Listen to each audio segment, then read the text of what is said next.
Jacques-Yves Cousteau was a scientist, inventor, and great entertainer of the 20th century. Cousteau was born in Saint-André-de-Cubzac in France on the 11th of June 1910 to Elizabeth and Daniel Cousteau.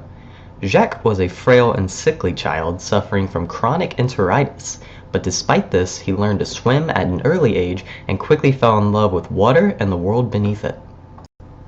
Cousteau had a hustle-bustle childhood, trekking across Europe with his family due to his father's employment as a legal advisor for a certain Eugene Higgins. Eventually entering the École Navale after rigorous studies, Cousteau graduated and entered the French Navy. Here, he was introduced to the Fernet goggles, which were an early breathing apparatus which allowed him to see under the water, which inspired his love for seeing said undiscovered world. But after a terrible automobile accident, Cousteau's left arm was butchered. Doctors pressed for amputation, but Cousteau refused and rehabilitated it with a regime of his own design, mainly focused on swimming. After serving a long career in the French Navy, Jacques found that he was overall disappointed in the general quality of underwater equipment. He experimented with methods of underwater photography and attempted to invent his own underwater outfit.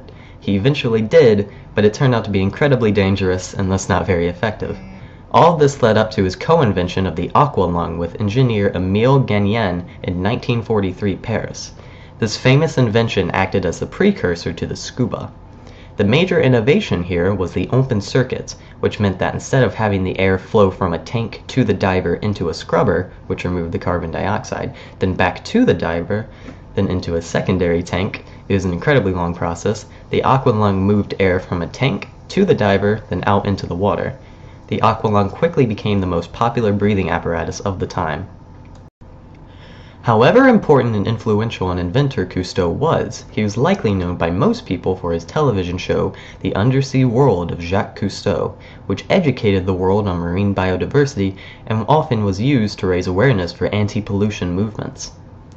Jacques Cousteau can be remembered as a man who served his country in the sea and from within during the German occupation and on the television set, as well as a steadfast inventor and finally an activist against pollution in an increasingly dirty world.